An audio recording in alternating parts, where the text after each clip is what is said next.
to day number 9 of the Nationals MLBB season. I'm your panel host for the day, Laika Mea, and joining me now is our very guapo casters, Leo and Rob Luna. What's up? How you guys doing? Are you excited for today? Give me a thumbs up if you are.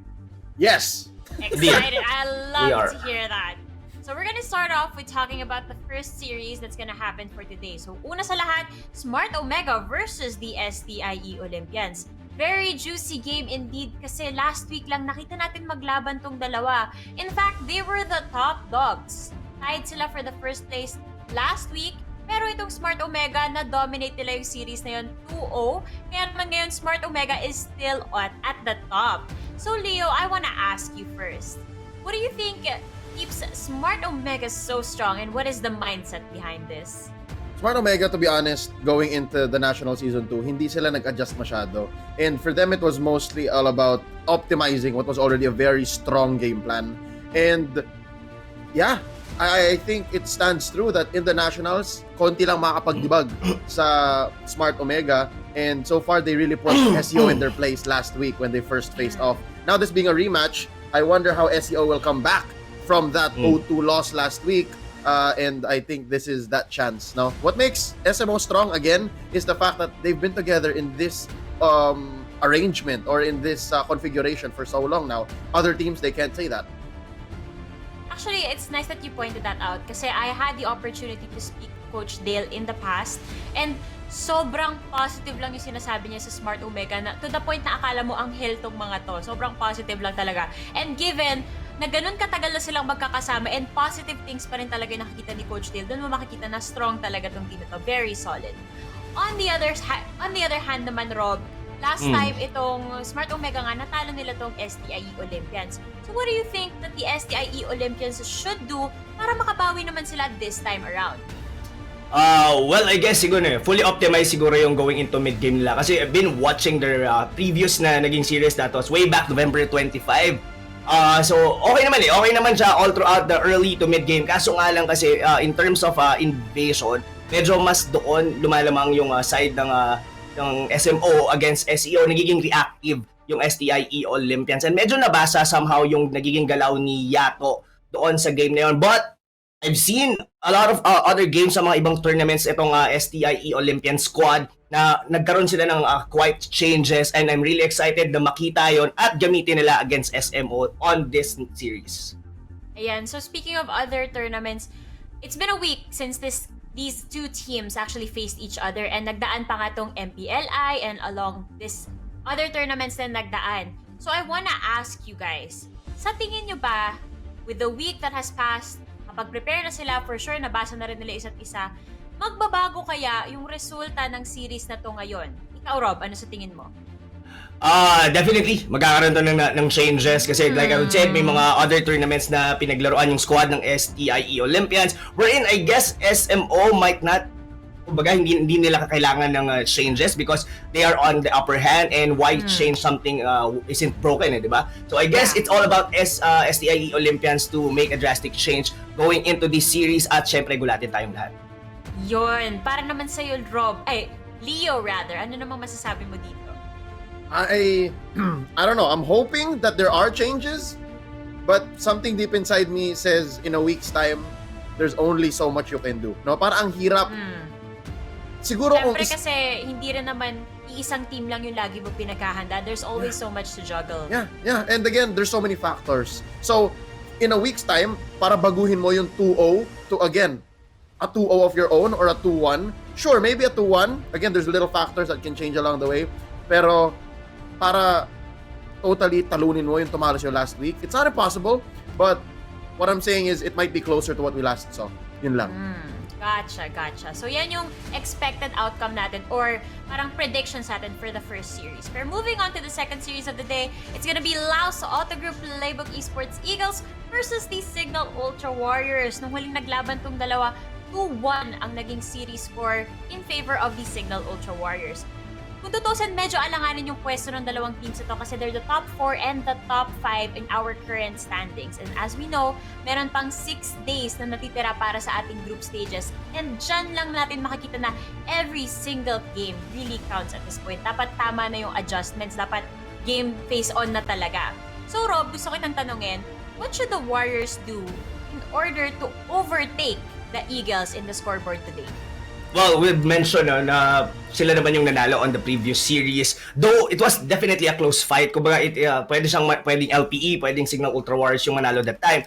Pero in terms of I think the Signal Ultra Warrior has to specifically strengthen their early game kasi parang doon sila medyo naglalaki. Or rather, going into mid-game kasi we've all known Imba DJ very very strong in early game, specifically pag gumagamit siya ng mga Valier. Alam nila yung mga nagiging rotation nila. Ramdam na ramdam mo talaga yung presence niya all throughout the entire map. Pero somehow medyo bumababa siya going into the mid-game. So I guess siguro consistency.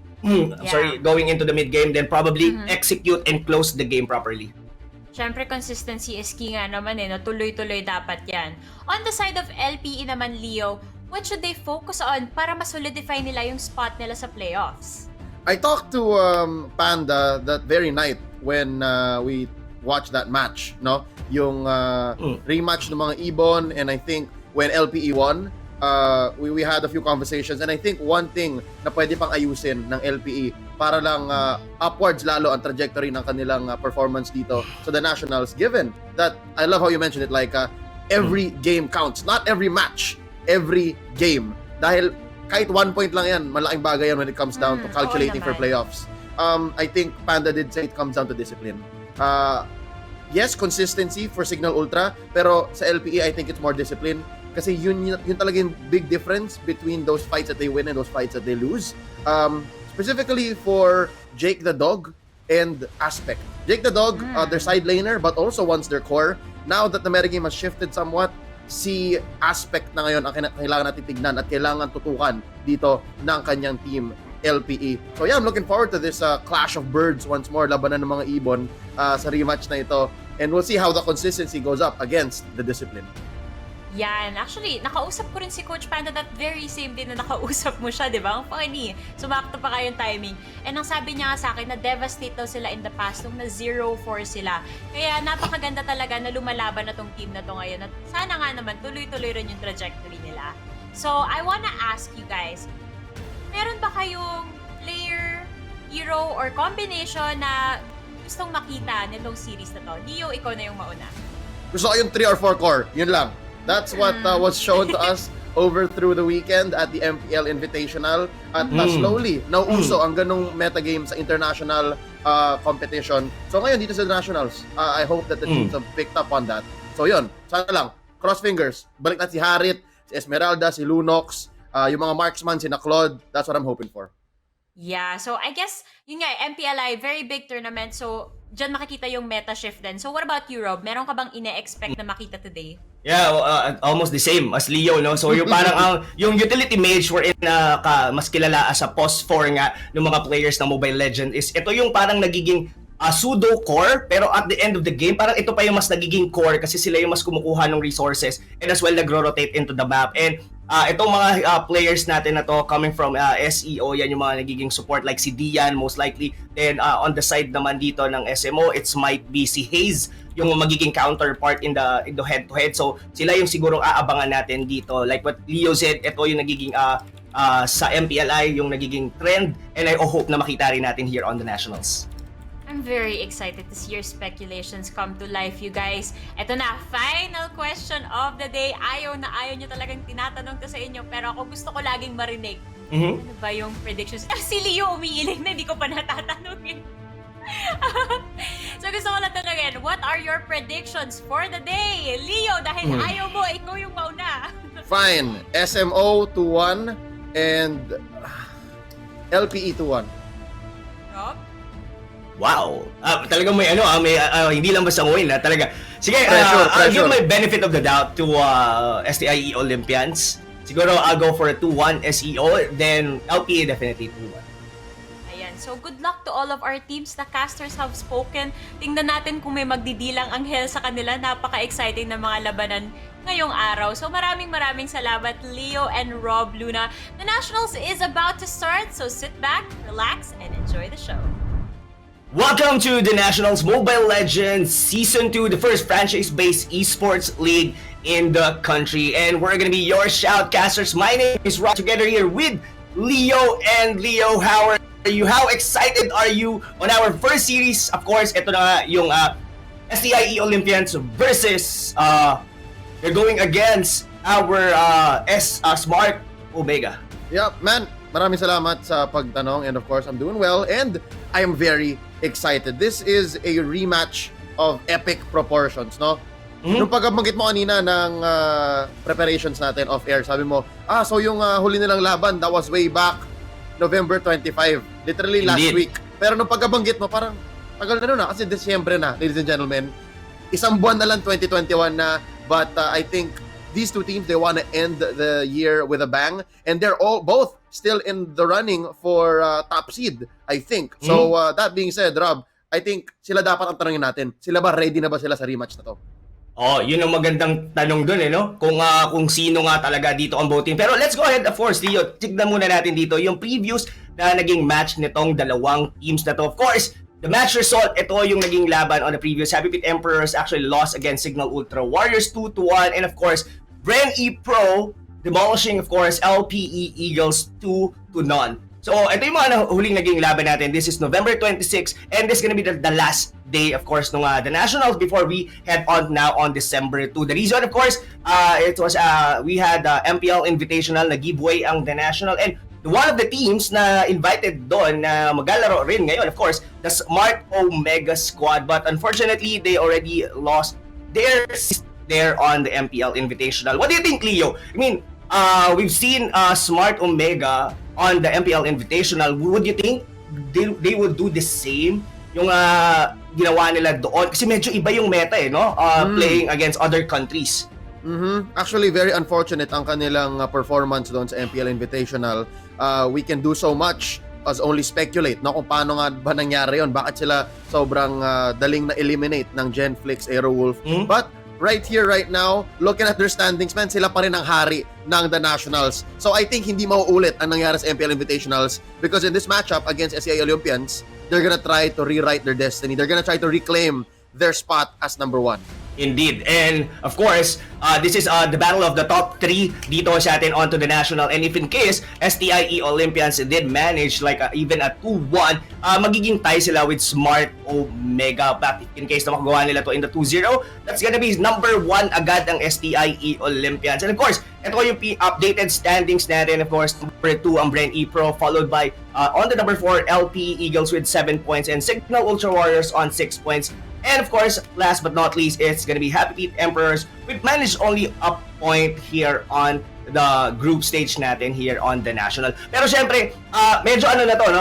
Umuulit na tayo on the round robin. Meaning to say, nagharap na tong mga teams na ito. And this is gonna be the match schedule for today. So right after our first series, ito nga yung Smart Omega versus STIE Olympians, followed naman by LPE Eagles versus Signal Ultra Warriors. Pero syempre, pag-usapan muna natin itong unang series na to. Ito yung mga heroes na ginamit nila during their previous fight during November 25. Leo, if I may ask you, no, napag-usapan natin during the pre-show with Laika na doon nga sa MPL Invitational, medyo yung mga utility mage, yung mga kilalang post-4 ng mga nag-players ng Mobile Legends, sila yung parang nagiging core ngayon dito.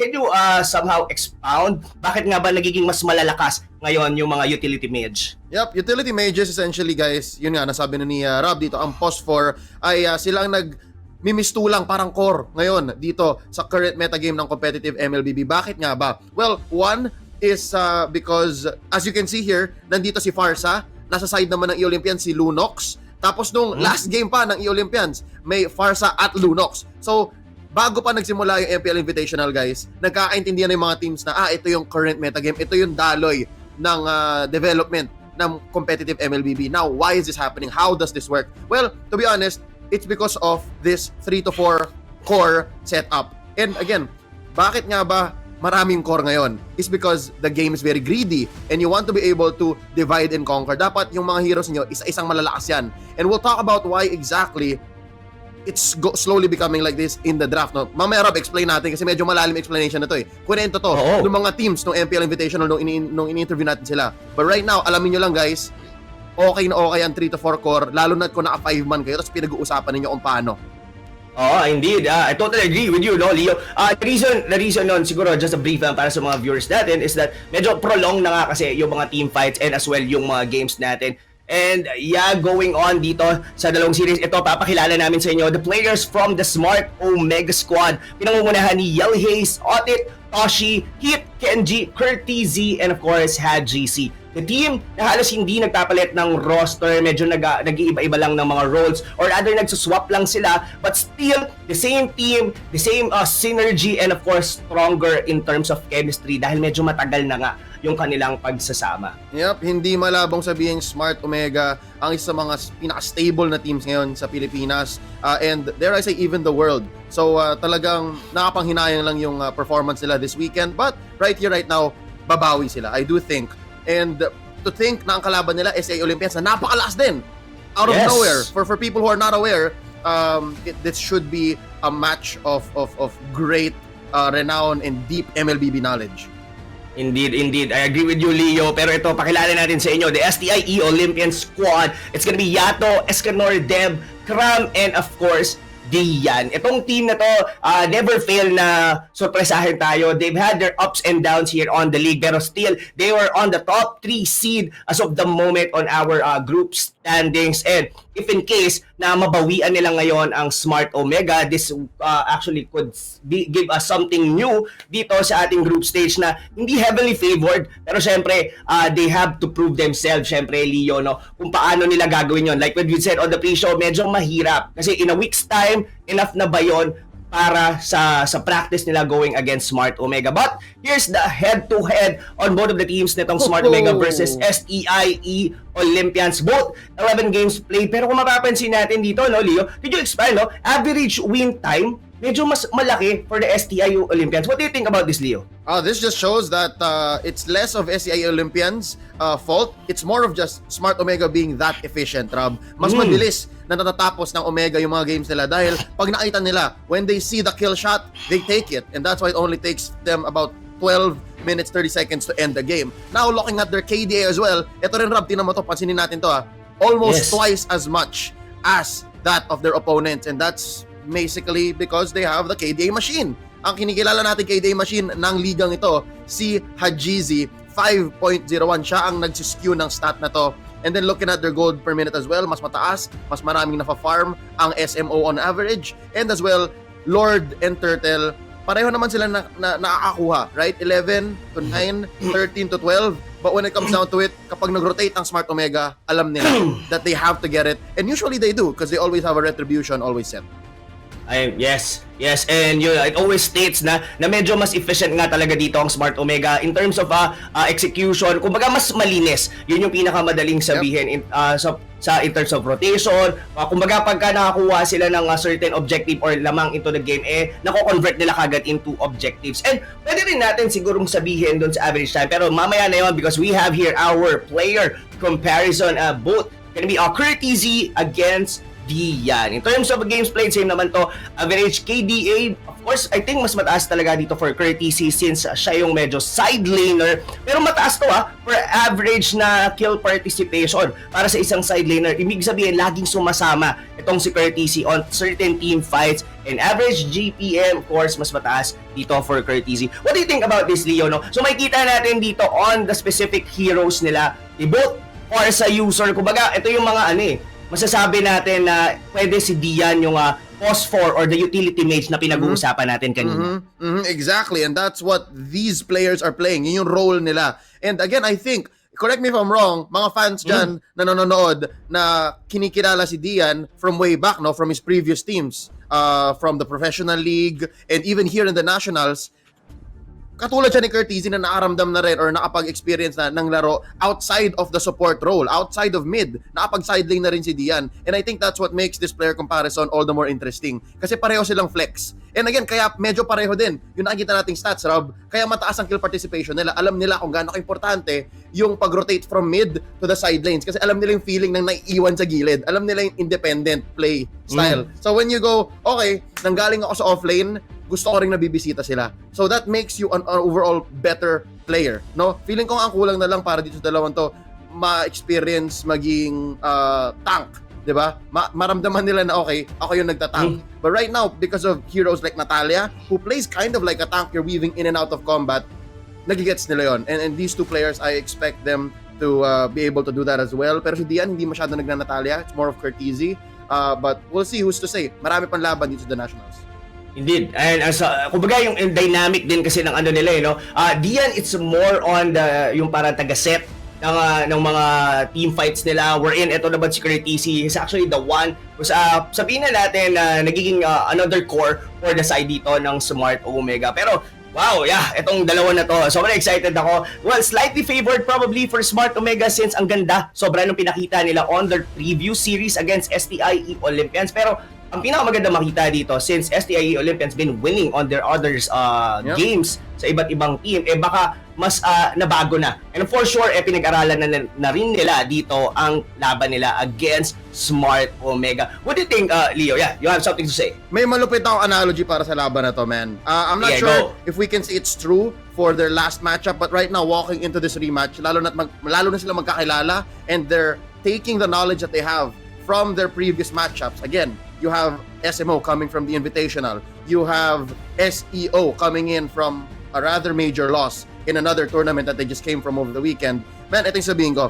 Itong dalawang teams na to, sabihin natin yung SMO, Smart Omega, para silang Avengers. Tapos, yung SEI Olympians, para silang X-Men. Parang ragtag group of all sorts of superheroes, di ba? Parang meron kang veterano, si Deb, si Escanor, tapos meron ang mga bata, si Nayato, di ba? Tsaka si Cram. Yeah. And then, you put them together, and hindi mo madidinay na may talent. Pero pag tinignan mo yung Avengers, man, lodi yung mga Avengers di ba? Like, meron silang gold medalists, meron silang back-to-back conference champions from the last season of the Nationals, MPL Grand Finalists. So parang, it's a clash of different play styles and different reputations na pero pag pinanood mo, parang parehong may laban, lalo na para sa SEO, who have been carrying the STI banner very, very well. I think this is the strongest we've ever seen the E-Olympians in the Nationals so far. Top 3, man. Yeah. Lumalaban sa Bren. Agree with you. I mean, for the past conference or season ng The Nationals for Mobile Legends, bang, medyo, ito na nga yata yung pinakamataas na na-attain, and hopefully ma-retain din nila as well, no? And gusto ko yung analogy mo, no, in terms of Avengers and X-Men. Yes, sabihin na natin talaga, Smart Omega sila yung parang pinaka-titan here on. Parang it's like somehow a David and Goliath in terms sa dalawang teams na to. Pero of course, merong slingshot tayo, di ba? Yes. Pwede natin sabihin, itong mga the David one, they have what it takes to win. Pero syempre, umaga pwede nating sabihin this is gonna be a good challenge for them if and only if na magawa nila yon on this series. I think, Leo, they have a good shot going into the playoffs and probably take the whole tournament. Yeah, it's not impossible. Kaya men, ang pinili ko rin X-Men, hindi Guardians of the Galaxy, hindi Justice League, X-Men kasi may X-factor sila eh. Feeling ko meron tayong hindi mailagay into words or numbers na factor kung bakit nananalo ang STIE Olympians. Really, because you compare them to the other teams that are doing well, right? You compare them to SMO, who's been here forever. You compare them to Bren Esports, who is Bren Esports. And then you have here STI Olympians who have been making a name for themselves in the past, 6 months to a year in, the underground, relative underground of the professional scene. And ngayon, biglang, tumatapat, lumalaban. What's going on? Diba? So, again, that's their main strength, I think, X Factor. And now, coming in from a 0-2 loss, we'll see how that X Factor, I don't know how it jives with their reset. Dito talaga that's what makes champions. So totoo lang, yung reset nila, yung mental fortitude. If they're able to really pick that up, sana hindi lang to 2-1. Well, 2-1, pero sila manalo. Again, okay lang magkamali ako sa prediction. Pero kung may magandang laban, why not? Well, ako undeniably gusto ko talaga makakita dito ng 2-1 regardless kahit sino pa yung manalo. Pero yeah, gusto ko yung part doon na matuwan. If in case that STIE Olympians might get the loss here on Smart Omega, at least lumalaban. Kasi yung previous na naging laro nila, medyo dominantly talaga, that was Smart Omega's game. Yeah. Tapos all throughout, I've been watching it before we actually had the broadcast. Ramdam mo talaga na parang pressured yung laro doon ng STIE Olympians, and Now, for sure, they had their sudden loss nga. This was actually yesterday on a different tournament. It was a 3-0 and malakas na team din yung kanilang nakatapat. Yeah. And for sure, they would pick something from that specific series that they could bring dito sa laban nila against Smart Omega. Pero we're in, syempre, Smart Omega definitely did watch their game doon sa tournament na yon. So somehow, hindi natin masabi ngayon kung paano yung nagiging iniisip ngayon ni Coach Dale dahil ay ganito pala yung naging draft ni Coach Bluffsy. Pero syempre, ito yun it's a battle of chess di ba? Kumbaga, yan yung tingin yung nakita namin pero iba yung gagawin namin. And STIE Olympians, one of the teams na sobrang dami ng strategies na dinadala talaga on a specific tournament. Yep, feeling ko yun din. That's what brings in the X factor. I'm sorry. Again, there's only so many factors you can think of. Pero buti na banggit mo, Rob. Si Coach BZ, si Bluff, si Kevin Reyes mismo, man, na Bird Slayer. I can't believe I forgot. But yeah, going up against Omega this time with Coach Dale on the other side of the battlefield, talagang makikita natin because, again, Coach Bluffsy, real quick, highlight lang natin tong coach ng STA Olympians, has been around for years now, alright? He himself is a one-time MPL champion and going up against the gold medalist, si Coach Dale, man, magandang clash of styles to. And I think between the two of them, I must say, Coach Dale, the better drafter. Pero yung puso, tsaka yung, how do you say, again, it's an X factor. I can't put into words what makes Coach Bluffsy and his squad here, STI Olympians, strong. But when I see them play, and when I see the way that they perform in a league, parang I would not bet against this team. So yeah, most definitely, Coach Bluffsy versus Coach Dale should be, again, a battle of wits and pagalingan mag-reset, pagalingan mag-draft, lalo na kung umabot tayong 3 games. Totoo yan, pag umabot, no? Medyo ano rin, no? Parang yung mga ganon feeling. Pwede natin sabihin, no? Si Bluffsy, since day one talaga for the Mobile Legends scene and he was been a part of Signal Ultra way back before on during nung season 1 natin here on the National and of course on to other tournaments. He was also on the Signal Ultra banner and he was on the scene for quite so long dahil masyadong matagal. We're going now sa mismong draft natin here on the very first match on the series here. This is gonna be a best of 3 mga kaibigan. STIE Olympians versus Smart Omega and STI will be the one sila ang unang magbaban. Medyo ano nila, no? What do you think about Iyo, no? Ang usual ban natin niya, Esmeralda nandyan. Pero Brody, medyo na-open siya. Though Barats, hindi pa rin siya hinahayaan na ma-open sa mga team. And I think, if I'm not mistaken, correct me if I'm wrong, Leo, ang pinaka-go-to na mga tank ng Smart Omega, specifically hit, yung kanyang mga Hilda and Johe. Would you think baban yan ng STIE Olympians? Hindi ka nagkakamali, Rob. It's definitely the 2 best performing tanks for Heath.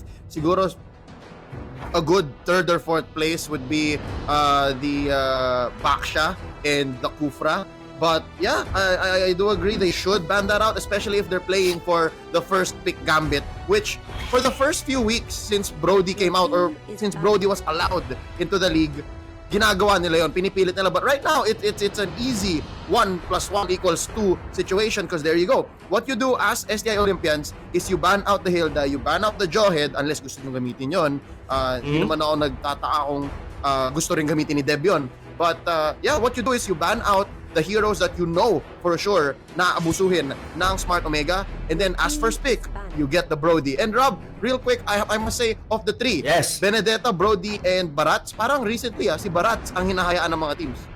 Ay, yan. Medyo na-open nga siya. Ano. Well, meron kasing specific, ano rin, no? I mean, Barats is strong on its own lane. Then suddenly, sumasama na siya in search of, in terms of rotation. Kaso, since medyo nadadrag naman yung game into a more late game, an average of around 15 to 20 minutes, nagkakaroon na rin ng mga damage. That's the reason na mas maganda, nagkakaroon ng mas marami kang force. Kasi katulad ng Barats, makunat siya. Pero look like ang mga medyo ang daming open dito ngayon. Leo, Barats is open, Brody is open. Looks like both of the teams are giving meta heroes to each other. Yep, again, pagalingan na lang, pagandahan na lang. Like you weigh your options and exactly, STI Olympians walk into what they want, but it seems like their priorities are in the side lanes. Medyo basa na yata nila Masyado na yatang basic na pag ginawa mong Brody, Barats. They instead try to counter it and build a better foundation before they jump into this core heavy meta game. So yeah, good pickup on the Tams. Kasi sa totoo lang, wala kang makikita masyadong counter kay Tams. If anything, it's the Baksha and they banned that out already. Smart Omega not having any of it, Rob. Sila rin, inaayos lang din nila yung kanilang baseline and they're not gonna gamble with the Brody nor the Barats, which is interesting dahil una nilang pick dito, Valier and Ling. Because nobody's scared of Kufra anymore. Indeed. Yung recent nerf kasi talaga sa Kufra, sobrang detrimental niya for the hero itself. Sobrang ang daming nawala sa toolkit niya. Yung palang mere fact na pwede ka na mag-flicker on the bounce ball, malaking bagay na yun. Tapos given na ang liit pa nung range, nung mismo Tyrant's Revenge. Pero by the way, gusto ko yung pick dito ng STIE Olympians. Yeah. This Farsa, this is the exact hero who actually demolished them on the other tournament na natalo sila, and now they are picking it under their banner together with the Lancelot, definitely na magagamitin dito ni Yato. So ang ganda ng palitan ng mga heroes dito, both of the teams, and of course Haji, the KDA machine. Kumbaga, bigay mo na sa kanya yung mga ganyang hero, alam mo na magpa-perform. Yep, and what's nice about Ling is, ladies and gentlemen, hindi na kailangan mag-snowball. We have seen games wherein the Ling was losing or the whole team was losing, tapos at mga 11, 12 minutes, babawi siya. And again, dyan mo makikita yung 7 minutes pa lang nag-split push na yung Ling. It's because meron siyang mobility. Meron siyang mobility, and it's that same mobility that allows him to avoid fights. Rob, mabalita na lang tayo kay Conte, kay Kufra, no, as we go into the segments of banning. Kahit dati nung malakas pa si Kufra, yung mga players natin, yung mga teams natin, okay lang na magliling sila into the Kufra is because yun nga, iiwasan na lang nila completely. Kumbaga, alam na nila kasi how to play around with the Kufra for how so long nilang nakakaharap. Kumbaga, that's how they they are pros. Ito sa paggamit ng mga ganitong klase ng hero. But by the way, Leo, itong style of drafting pala ng Smart Omega, ginamit na rin pala nila to during the first match nila nung November 25. Yes, may populin ko pa. Yes, well, wala lang yung Farsa, that's gonna be the courtesy hero, pero yung Basha, naging bad. Kaya pala binan nyo ng STIE Olympians kasi almost the same. Pero yung Popolin Kupa, nagamit na to ni Hit before, and medyo maganda yung naging takbo kasi all throughout, sobrang nahirapan. Especially sa pag-invade, ramdam na ramdam mo talaga na hindi ka tatantanan nitong Popolin Kupa. Yep, and guys, kaya maganda tong Popolin Kupa. That's why this is having a resurgence, a renaissance, if you will, is because of the extra body on the map na instead of a tank having one big life bar, ang ginagawa ni Popolin Kupa, guys, dalawa life bar niya, tapos nakahiwalay pa. So again, heroes that have single targets or even heroes that have AoE have to consider their positioning and their target prioritization very much. So imagine mo yun, nag-ML ka na nga, may extra pang isang sobrang laking decision, may layer of may layer of thoughts ka pa na pagdadaanan para lang mapigilan itong Popolin Kupa na nagiging tank or support, right? From the early game to the mid game, ang ganda na scaling niya. When he gets the ult, you have an extra stun, a confirmed stun, and actually we've seen this already. Maybe Q2, Q3 of 2020, no? Even in the international stages, si Popolin Kupa ang isa sa mga pinakausong tanks. Right? So now coming back into the game at the end of 2020, man, Smart Omega was on the right page, but now the Olympians, they're drafting Akai, which also has been on the up and up. Sobrang sikat ni Akai ngayon. Oo Kumbaga, kung hindi masyado kasi na nagagamit yung mga Atlas, yung mga set tanks natin, and Akai, medyo siya yung, hindi naman siya nawala onto the meta, pero hindi ngayon siya nagiging favored. Meron din siya current na buff din onto this hero. And of course, ang ganda rin ito, ang ganda rin reset nito specifically pag pinasok kayo, like with the Tempest Blade, pwede ka mag-Hurricane Dance, pwede mo mag-cancel kagad. Pero I'm really liking, ako for STI Olympians, I'm somehow, gusto ko yung the way nilang dinadraft to, pero natatakot ako sa early game potential ng Smart Omega. This is a Valier, this is a Popolin Kupa, gonna give enough vision para dito sa side ng Smart Omega, and the Uranus kung pinaka magiging huling pick. And this is almost the same draft nga na ginawa nila that time. Ang mangyayari dito, Leo, for sure, itong Valier and itong Popolin Kupa magi-invade, tapos habang steady on the side lane, tapos magpa-farm lang dito si Haji, si Antano, STI Olympians. Ready na kaya sila ngayon dito, Leo?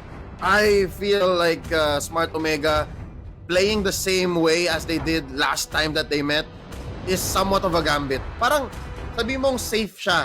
Parang calculated risk. Let's put it at that. It's a calculated risk. And now you can see really the clash of styles these two teams have. Coach Bluffsy chooses to draft closer to the fundamentals, no? Kita mo dito, hindi siya yung naliligo sa core. And then on the other hand, you have Smart Omega, again, reviving the Popolin Kupa, and then playing a nerfed hero like Uranus dahil sobrang reliable niya lang talaga in the side lane. I don't know, Rob. I think I agree with you that it's gonna be it's a massive invasion, no? Mag-exodus ang SMO at guguluhin dito ng todo si Lancelot on the side of SEO. But yeah, I guess if they don't do that, then I think SEO should be out of the woods from there. Yeah, agree with you. So yeah, ito na nga mga kaibigan. Here's the lineup or rather the draft dito, both of the teams. And sa inyo, sa mga nanonood dyan, make sure to comment nyo dyan, who do you think is gonna get the first game dito on Smart Omega versus STIE Olympians? And don't forget to share our live stream as well para mas marami makaalam na nandito na, nagbabalik na ulit ang The National here on ito first day natin on December 2. At gusto ko lang din balikan, no.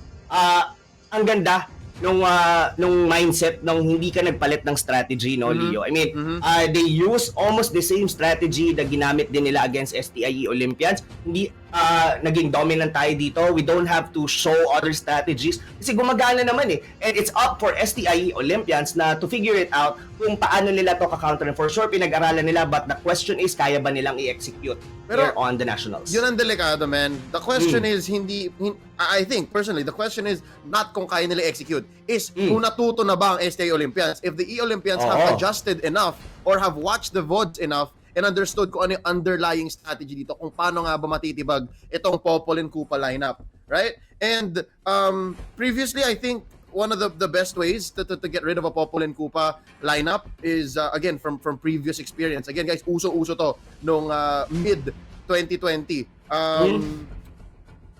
The way you do it is, wag mong lalabanan yung early invasion. If anything, counter-invade, mirror that, right? But at this point, hindi ko alam kung kaya ba or kung sapat ang lineup ng SEO. I think it is because you have the Tams, you have the Akai, and you have the Farsa, which can use wings by wings to rotate really quickly. Feeling ko na gets nila eh. If we're looking at it at that way, no? If we're considering that they're thinking the same way we are right now, Rob, na sige, kayo mag-invade kayo kasi ginawa niyo yun last time, we're gonna counter-invade now. That's our answer. Kaya rin siguro Uranus is because ready silang sumalo. Di ba ready sumalo yung SMO na, okay, babantay ako sa orange namin kasi kayo pupuntahan niyo yung blue, right? Or yung purple. Because that's what you do against the link. Or that's what you do against, well, a lineup like SEOs. You bully them out. So, yeah, it's mostly about SEO understanding this time around para hindi na ulit mangyari yung 2-0. Oo.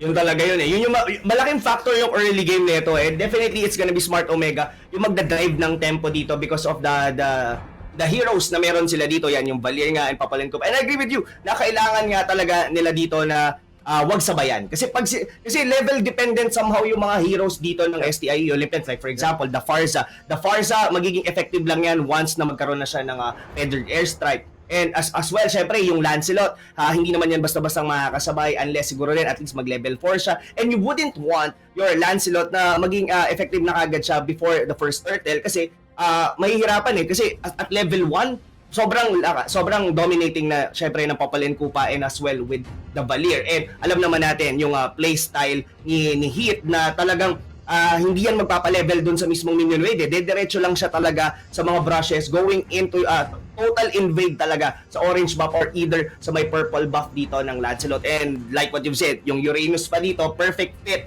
Kasi once na mag-cut to ng lanes, ang gagawin na lang nito, sasama na to doon sa mismong invade kasama ng Valier and as well nitong Popol and Koopa. Excited ako, Leo. I really wanna watch na ngayon dito yung pinaka-unang series in between the two teams and STIE Olympians. Ito yung pinaka momentum base nila to. If they could get a win here on the very first game, probably baka masara nila to nang sila ang manalo on a series. But if Smart Omega still gonna take this game number 1, I might say na baka mas maulit lang ulit yung nangyari during November 25, yung huling series na nagharap sila. And Rob, isang linggo lang yun, but it's both a good thing and a bad thing. One, isang linggo na siyang lumipas. Kasi nga, ibig sabihin nun, ang daming oras ni Coach Bluffzy na panoorin yung VOD na yon para maintindihan niya, okay, dito kami natalo, dito sa lineup na to, so this is how we answer back. But number 2, just the same, is 1 week enough time to do your reps, to train how to answer this aggressive strategy.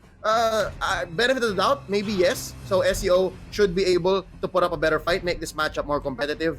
But that aside, it will really come down to execution. And again, just at maybe the first 5 minutes, so natin makikita no, sa early game. But real quick, as we wait to jump into the matchup, dito natin explain, Rob, kasi baka mangyari tong core heavy meta draft sa game 2 or 3 natin dito, or baka sa susunod na matchup, LPE versus Signal Ultra. Explain na natin ngayon para sa mga viewers natin na humahabol pa lang sa balita, no? Bakit nga ba uso ang multi-core meta? And I already said earlier, I gave a little bit of a teaser na the game is very greedy right now. Bakit tayo pwede maging greedy?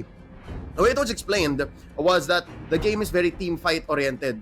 Malamang 4v5, 5v5 ang mga labanan dito. And why in the face of a 5v5 metagame or kung saan uso ang team fight, bakit ka pipili ng greedy heroes? Bakit ka pipili ng maraming cores? Well, one is you're able to spread your eggs a little more, no? Hindi ka umaasa na parati ka magkasama. So you wanna scale up better. And then second is because with this kind of strategy, you're able to play like the Ling. Essentially, lahat kayo Ling. Hihiwalay ka lang, mag-farm up ka lang, tapos extend the game, right? Rob, that's what you said, na kumahaba yung laro, kahit sabi mong 20 minutes, 30 minutes yan, lahat kayo nagsiscale. So, ladies and gentlemen, yun lang yung mga two main reasons, I think, why this is happening. But right now, let's go back to the action. Totoo. I mean, those reasons valid enough yun, no? Kasi as the game drags longer, the more cores, the more damage dealers that you have, syempre, mas kumbaga into the late game, lahat naman kayo nagkakaroon ng items, lahat kayo nagkakaroon na ng, kumbaga, wala nang farm prioritization up until 20-minute mark. At kung umabot kayo to dun sa state na yun, for sure, mas magiging lamang kayo, specifically on mga Lord team fight. Pero look at this, courtesy, anong nangyari? That first blood with a flicker coming from Cram, di natin nakita how it actually panned out, pero that was a clear win for STIE Olympians. Yep, why not? Lumamang kang 300 gold right then and there. I don't think they lost out on any rotations. Still 3 in the mid, still 1v1 up top. And yeah, that's one weakness we have for these Lapu-Lapus. Sure, maganda siya kapag naka-level 4 ka na, and then you have your dueling potential. But against Cram, na naka-high and dry already, goals ka na dyan. Dahil nga doon sa isolated damage. For sure, doon na-jit kundo siya, nasulit talaga siya. Pero, wow, I'm really liking STIE Olympians here, holding on into the mid lane. Kumbaga yung sinabi natin, yung aggression ng Smart Omega dito, hindi nila na-fully utilize. Pero look at here. Kumbaga, gaya ng sabi mo kanina, Leo, halos ganon yung ginagawa dito ng STIE Olympians. Hindi nila sinasabayan ang Smart Omega. Yeah. Oh, but Escanor's in trouble. In trouble talaga dahil pasok na dito with a flicker out dito ng ating Tamus, pero hindi siya hihintuan, hindi siya tatantanan dito. GC will be taking the kill doon sa ating Tamus, pero nandito si Dev. Alam ito ngayon ng Smart Omega, doon sila sa kabila dumaan, pero yung energy shield mukhang kinukuha na ngayon nila dito sa may top lane.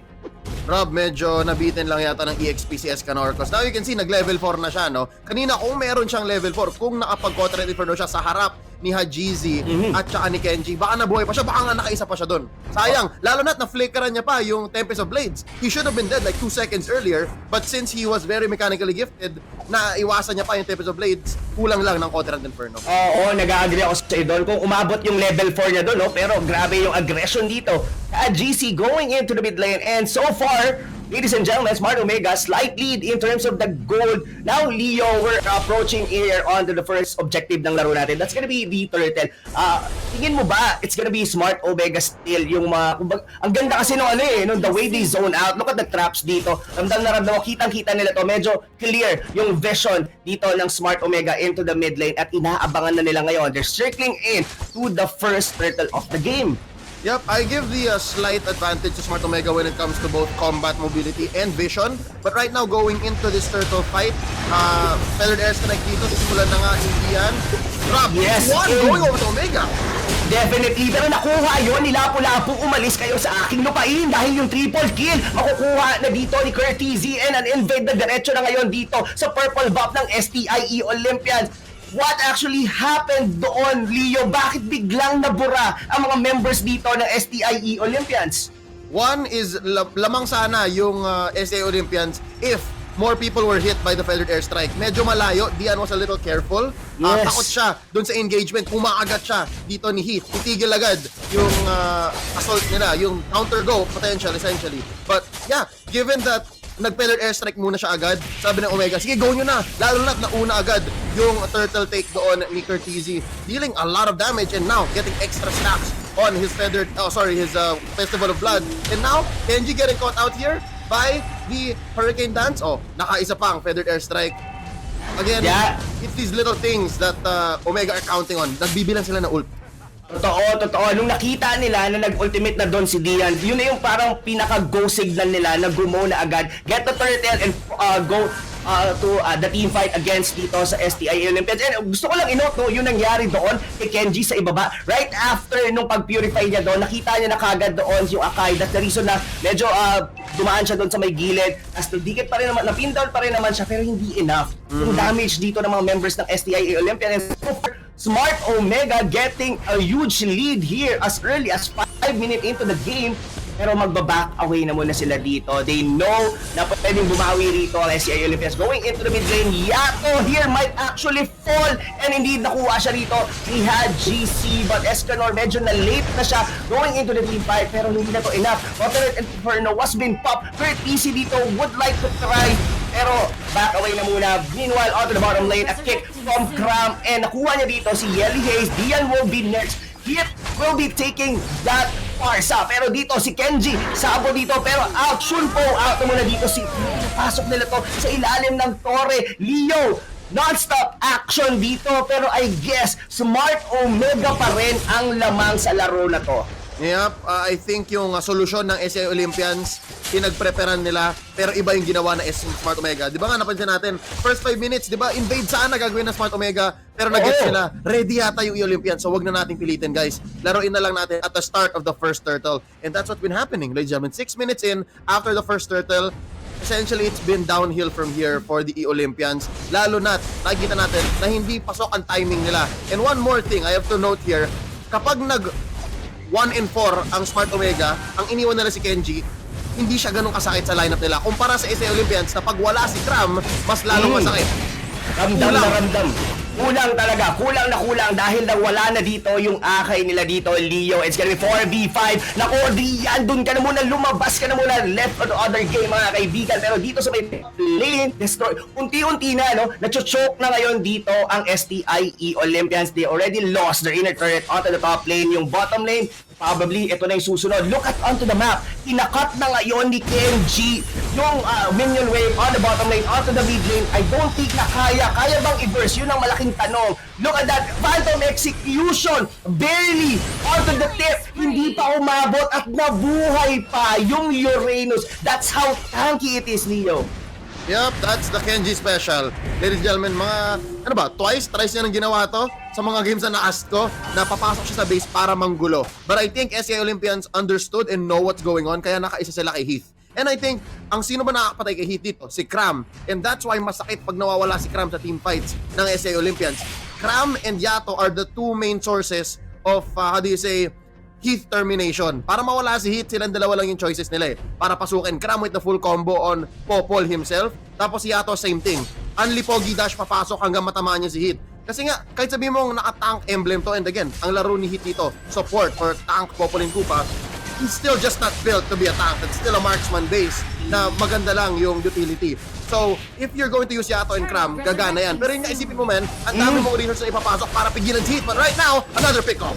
Another pick-off na. Yun yung nagiging problema ngayon dito na STI Olympians. Kasi ang ganda rin ng pag-focus fire ng mga members dito ng Smart Omega. Once na may pinuntahan dito yung aso ni Heath, yun din mismo yung nagiging target of the whole squad. And sobrang bad news yung nangyari kanina dun kay Kenji. That was affected airstrike. It was almost the burst damage na meron ng STI Olympians. And given na hindi nila yun na pick off, hindi na ganun kalalim sa kanilang base, I don't think STI Olympians had the damage dito to take yung mga tanks ngayon dito ng Smart Omega. So far, so good dito, mga kaibigan. In terms of pushing the lanes, mahihirapan ngayon ditong mag-defend ng STI Olympians. Look at that. Dinerecho nila yung down. Buti na lang nakapag-puncture out pa doon si Yato. Pero the Feather Airstrike will be used. Pero pinapasok na sila ni Kenji. Wala nang pakialam dito yung Uranus kahit nasa ilalim pa siya ng Torre. Pero ang ganda nung sipa doon kay Hayes ni Karam. That's gonna be one down for Smart Omega. Pero hindi pa sila dito. Hinihing ko. Pasok pa sila dito. Look at Kenji, still very, very tanky. Pero sabi kayo ng Smart Omega, back away na muna tayo, mga kaibigan. Pwede pa naman natin to. Hold muna tayo dito. Magkakaroon ng konting breather ngayon dito ang STI Olympians. Look at the items dito, Leo. Both of the teams.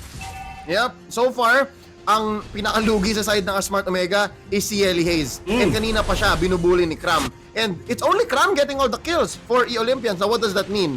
Hirap ang E-Olympians sa target prioritization. As compared to what you said, Rob, na sobrang sakit na nangyari kay Kenji, di ba? Ang dami nilang pinaulan ng ult, pero hindi pa rin nila napatay kahit na tumambay na sa loob ng base nila si Kenji on that Uranus. So now what does that mean, E-Olympians? They may be getting frustrated. A lot of their farm is going straight into Cram, their offlaner, as the Cho who's able to get the kills successfully while Yato is waiting. And as the Lancelot, you kind of want to snowball, right? You want to be able to get your farm not through lanes, not through minions, but through heroes. And the fact remains, then hirap siya ng Kenji with the quadrant and code. That's consecration. Tingin ko, kailangan ng i-5 ban talaga yon, Leo. Well, that was an overextend coming from Kenji. I don't think actually ginamit niya na rin yung kanyang Purify doon. And the one thing na hindi natin masyado minimension pala dito, no, Leo, it's actually Cram who's actually getting a lot of farm here for the side of STI. He could probably be the key dito sa laban na to. Like, ma-pick off niya rito si GC, nagawa nga nila yon with NG. And probably from there, makabawi dito ang STI Olympians. Yeah, but again, already that's best case scenario, no? Na aasahan nila si Cram. But he only has one full combo, Rob. He only has one full combo. Isang Way of the Dragon lang yan sa isang team fight. Maybe two kung mag-extend siya. But if you do extend that fight, talo kayo because there's Heath. So sinong ipaprioritize mo as Cram, as the E-Olympians?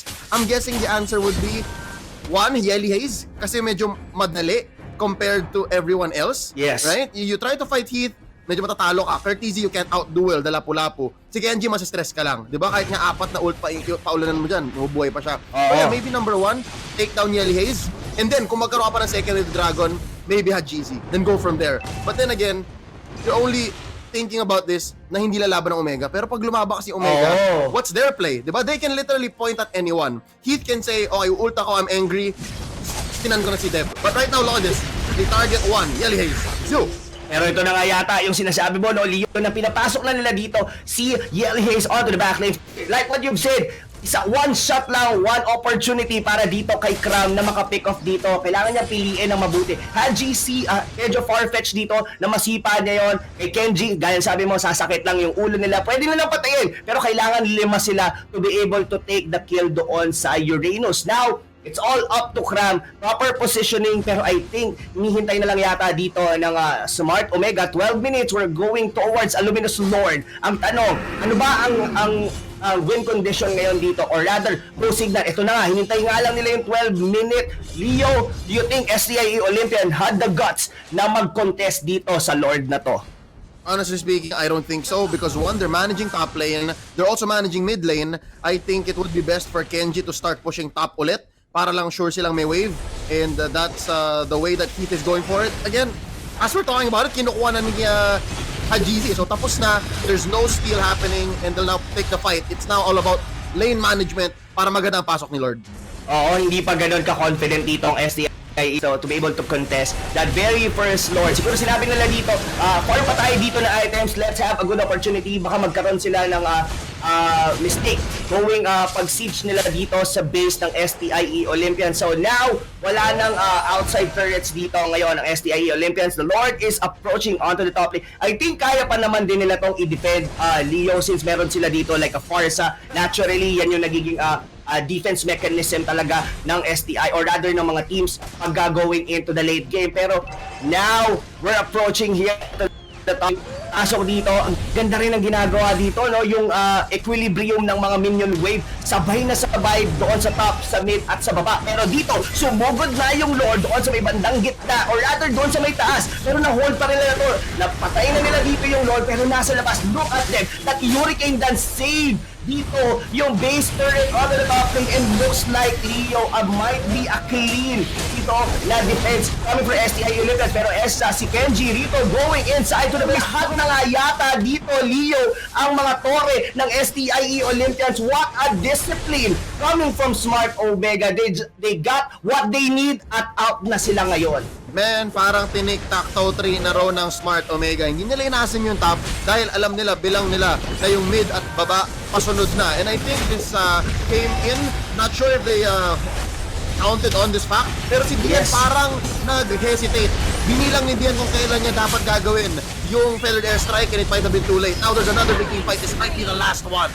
Indeed, it might be the last dahil si Escanor na yung nasunod na nawala. Pero apat pa naman dito yung members sa STIE Olympians. Anong nga lang, kaya ba nila tong depensahan? Dahil wala na silang tore dito. Kenji still napakakuna. There's gonna be a shutdown on to Kram. That's gonna be 2 members down for STIE Olympians at hindi pa humihinto dito ang Smart Omega. They want to finish this game as early as they can, but then they are holding on. Nandito na rin si Yato. Dian with the feathered airstrike. Doon pa minion with enough yun dahil diretso na amon ng Smart Omega onto the base ng STI, and they will be taking game number 1. That just proves that Smart Omega did not need anything fancy. Linaro lang nila yung same lineup nung November 25 last week at iniba lang nila yung early game. Alam nila kasi na ready na ang STI Olympians, and that's good. They respected their opponents. And for the E-Olympian squad, I don't know. It's not one big mistake. It's a collection of maybe 2 or 3 specific moments. Pero again, kung kalaban mo SMO and they're making decisions, they're thinking about how things will happen, maybe 10-15 seconds ahead, ang hirap rin talaga pagplanuhan. Lalo na yung push na yon. At lalo na yung mga rotations na ginagawa ni Kenji. Oh my God. Yes. Kaya rin si Kenji pinapalaro minsan at hindi si Toshi. Kaya yan din yung pinapag-swap. It's because he's the one who was able to play this way, Rob. Sobrang impressive. Now that game by the numbers, 5-12, disiplinado rin, no? And again, SEO Olympians, it came to the point where in 6 minutes, 7 minutes in, man, it really came down to sinong kayang hulihin ni Kram. And even that feels like you're asking for too much. Yes, indeed. I mean, yes, pwede niya ma-pick off na doon like what you've said, si Hayes, or probably he could get a potential lucky Way of the Dragon doon kay GC, but it actually never happened. Pero medyo nahirapan din talaga sila dito, no? Specifically with Yato. Sabihin na natin dito na all throughout the game, sa kanya lang nakatutok dito si Popolin pa. It's gonna be very hard for sure sa mga naglalaro ng Lancelot. Pag alam mo na sa'yo lang, ikaw lang ang target ng Popolin Kupa, it's very hard to move specifically on team fights. Tapos nagkakaroon pa nga dito si Dia ng hesitation sometimes using the feathered airstrike kasi pinapasok siya eh. Kumbaga, like what you said, Leo, yung ginagawa ni Kenji dito for Smart Omega, napakalaking bagay. Kumbaga, he's the one who's actually enabling almost everyone here for Smart Omega. Yung tapang yung kumbaga nandun na siya sa loob mismo ng base at kumbaga nasisira yung formation dito ng side ng STI Olympian just because the Uranus was on their base mismo. Yep, and I like how the Omega squad here, led by Coach Dale, is answering this one team fight heavy metagame and of course the greedy metagame na may 3 to 4 cores. Makikita natin again how Kenji affected this game through his again isolated Uranus play sa highlights, gonna be playing soon. But real quick, paano sinagot ng Omega tong developments in the metagame? One is nag 4-1 sila, Rob. Nag 4-1 sila. Alam nila na kahit wala yung isa, basta yung pagkakaayos nung lineup natin with just Hajizi, Heath, Yelly Hayes, and Curtizi, okay kami. Kaya namin kahit wala ka. So again, I'm excited to see how this fights against a team na may, again, Harit, na may Farsa, na may Lunox, na may Marksman, alongside, you know, the Lancelots and the Lings. So, again, I think Smart Omega understood that na early on, yung E-Olympians, hindi nila gagawin yon. Hindi sila mag-draft ng parang ganon. So, sabi ni Coach Dale, sige, Popolin Kupa na natin yan. Uranus ka na, Kenji. And they did that at the very last moment. Reveal lang nila yung strategy nila, tapos na yung draft. Totoo. I mean, look at this. Ito yung no? Look at that how. Bukod doon sa Popolin Kupa you mentioned earlier. Look at how Kenji dito, no? Mapapansin mo, grabe yung pag-chase nila doon and to no avail, hindi pa yun nila yung napatay. And wow, Coach Dale dito, like what said Leo, doing a very, very, sobrang ganda nung kanilang yung ginawa niyang draft dito. I mean, like what you said, there's nothing special. Ginamit na nila to eh. Pero ang tanong is, kaya bang counterin to ng STIE Olympians? And it actually answered our question. Hindi pa enough yung naging research dito ng STIE Olympians here on game number 1. Pero siguro, let's move on to game number 2. What do you think, Leo? Anong magiging magandang sagot kaya dito ng STIE Olympians? Since yung ganun lang strategy na ginamit na noon. But before you actually answer that, our MVP of the game, of course, Courtesy on the Lapu-Lapu. Ito given 513 KDA. Yung first blood na yan was given by Crown. Yun na yung pinakahuli. With a kill participation of 67%. Tingin ko, pwede nating sabihin yung triple kill niya on the early game, doon nag-set ng tempo ang Smart Omega through yung hanggang sa nag-snowball na nga sila hanggang sa natapos yung laro. Yep, tama ka. Na sabihin nating motivate si Courtesy nung first blood sa kanya ni Kram. Sabi niya, last na yon, promise. Sabi niya sa mga kampi niya, isa lang yon guys, isa lang yon. And yes, I do agree. We have to give the MVP here to Courtesy because of, yes, one, the triple kill. That just shows na, again, I introduced this concept in another broadcast, I think. Sa MPL Invitational yata. Sabi ko, may trifecta ng malalakas na heroes ngayon. It's the Lapu-Lapu, the Benedetta, and the Lancelot. Parang pare-pareho na hero yan eh. Because they all have the mobility, they all have the dueling capability, pero iba-iba yung dinadala nila. And Lapu-Lapu here has the AoE part of the deal. So, kaya ang ganda ng damage output niya, kaya ang ganda ng KDA niya. And even when it comes to pushing towers, ready yan si Courtesy. Kaya medyo tahimik siya sa laban na to. Kung mapapansin natin, no? Parating si Uranus, parating yung Heath, si Popoling Kupa ni Heath ang pinapansin natin. But when it comes down to it, the numbers will say it's Courtesy.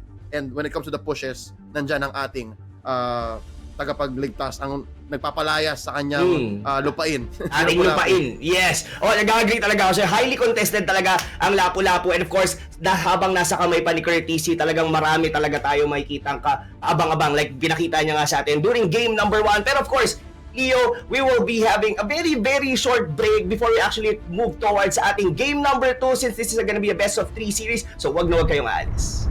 Welcome back to the National Mobile Legends Season 2, the first franchise-based esports league in the country. And we're gonna be your shoutcasters. My name is Rob Luna. I'm here with Leo.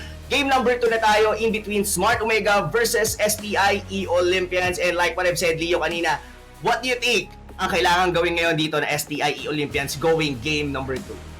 I think STIE Olympians, the first step for them to get, again, a chance to clutch game number 3, kailangan mo na lang ipanalo itong game number 2 is sa draft.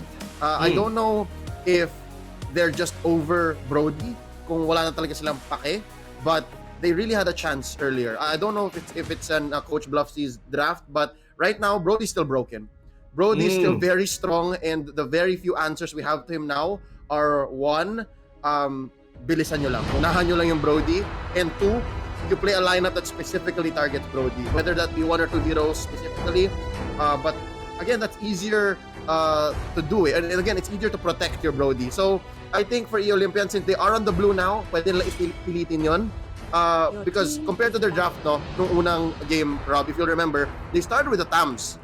Yes. So I felt like that's very, very friendly. Alam mo yun, parang draft ka. Minsan may mga draft kasi na nararamdaman mong gusto talagang mga gat, gustong mananakit. Parang parang they got the TAMs. Parang open lang parang you pick whatever you, kumbaga gusto nila reactive, na-counterin nila kung ano man yung gagawin ng Smart Omega. Which is not how you play against Omega. Against a team like Omega, lalo na rematch ito, what you do as SEO Olympians, I think, is you just, again, pedal to the metal. Aggro ka na dapat. Because if the reactive way does not work, then you have to switch it up. So I'm not sure, feeling ko nga, Omega might be a step ahead already. Baka alam nila na yun ang gagawin ng E-Olympians. So it becomes a game of I know, you know.